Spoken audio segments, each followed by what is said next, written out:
جب خاوند چاہتا ہے کہ بیوی محبت کا اظہار کرے اور بیوی ایسے بن کر رہے کہ جیسے وہ تو بالکل ٹھنڈے برف والے دل کی مانند ہے، تو یہ عورت اپنا گھر برباد کرنے کی خود کوشش کر رہی ہے۔ چنانچہ مشہور واقعہ ہے، ایک غریب گھر کی لڑکی تھی جو خوبصورت تھی۔ ماں باپ سوچتے تھے کہ پتہ نہیں اس کا رشتہ کہاں سے آئے گا۔ ایک نیک امیر گھرانے کے نوجوان بچے نے اس کی طرف پرپوزل بھجوایا، شادی ہو گئی۔ ماں باپ بھی خوش تھے کہ بچی کی شادی اچھی جگہ ہو گئی ہے، اس کے بھائیوں کے لیے بھی کوئی روزگار کی صورت نکل آئے گی اور بچی خود بھی خوش رہے گی۔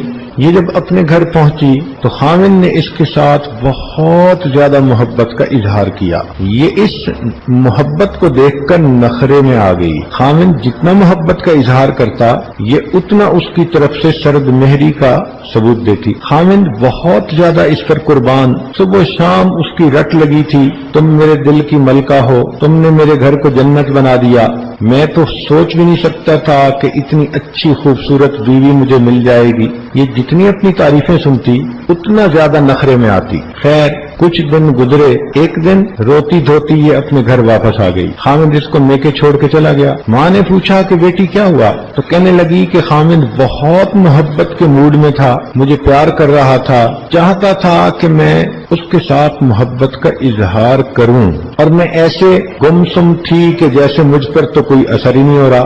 بالآخر تنگ آ کر خاوند نے مجھ سے پوچھا کہ میں اس قدر تم سے محبت کرتا ہوں، کیا تمہیں مجھ سے محبت ہے؟ تو کہنے لگی کہ پتہ نہیں کیا میرے دماغ پہ پردہ پڑا کہ میں نے اس وقت نخرے میں آ کر آگے سے کہہ دیا کہ مجھے محبت نہیں، بس یہ لفظ کہنے تھے۔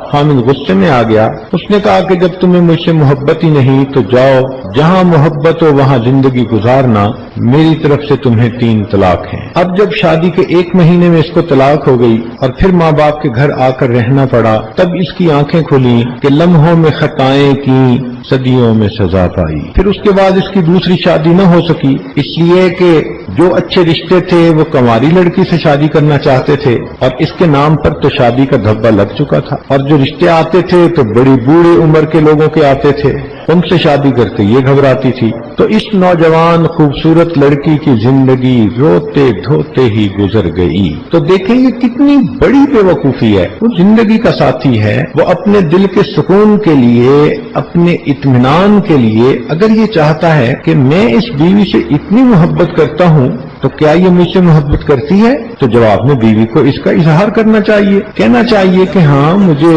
آپ ہی سے تو محبت ہے، آپ ہی تو میری زندگی کے ساتھی ہیں، میری چاہتیں، میری محبتیں ساری آپ ہی کے لیے ہیں، آپ ہی نے میرے لیے دنیا کو جنت بنا دیا ہے، میری تو خوشیاں ہی آپ کے ساتھ وابستہ ہیں۔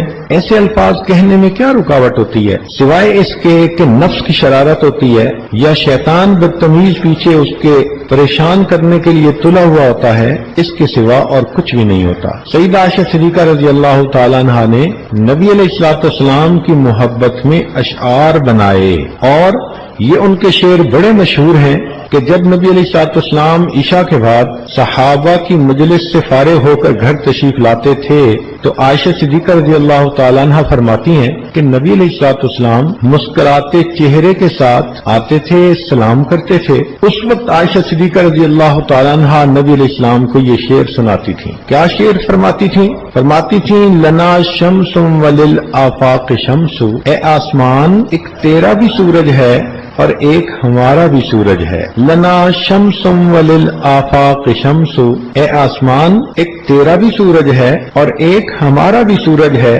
وشمسی خیر من شمس السماء، لیکن میرا سورج آسمان کے سورج سے بہت بہتر ہے۔ فإن الشمس تطلع بعد فجر، اس لیے کہ آسمان کا سورج تو فجر کے بعد طلوع ہوتا ہے۔ وشمسی طالع بعد العشاء، اور میرا سورج تو میرے گھر میں عشاء کے بعد طلوع ہوتا ہے۔ اب سوچئے کہ بیوی اگر ان الفاظ سے خاوند کو استقبال کرے گی تو خاوند کے دل میں کس قدر بیوی کی محبت آئے گی۔ کوئی ہے آپ میں سے ایسی بیوی کہ جس نے کبھی اپنے خاوند کی محبت میں کوئی ایسے شعر کہے ہوں یا کوئی فکرہ ہی ایسا بول دیا ہو؟ عورت یہ سمجھ لیتی ہے کہ بس خاوند ہی کا ذمہ داری ہے کہ محبت کا اظہار کرے اور اپنے آپ کو سمجھتی ہے کہ میں جتنا اظہار نہیں کروں گی اتنا محبوبہ بنوں گی. یہ بہت بڑی مس انڈرسٹینڈنگ ہے. تالی دو ہاتھ سے بجتی ہے. چاہیے کہ محبت کا اچھے انداز سے اظہار کیا جائے، عمل سے بھی، قول سے بھی، فعل سے بھی. چنانچہ جب خامن محبت کا اظہار کرے تو بیوی بھی جواب میں محبت کا اظہار ضرور کرے، ایسے الفاظ سے کہ خامن کا دل مطمئن ہو جائے کہ میری بیوی مجھے ہی چاہتی ہے. یہ ذہن میں رکھنا. اور اگر خامن کے ذہن میں شک پڑ جائے کہ میری بیوی مجھے بھی چاہتی ہے تو یہ جو نقطہ ہے نا ہی اور بھی کا، یہ خامن کے دل میں فرق ڈال دیتا ہے. بیوی کو ایسی زندگی گزارنی ہے کہ خامن کو یقین دہانی کروائے کہ آپ ہی سے محبت کرتی ہیں.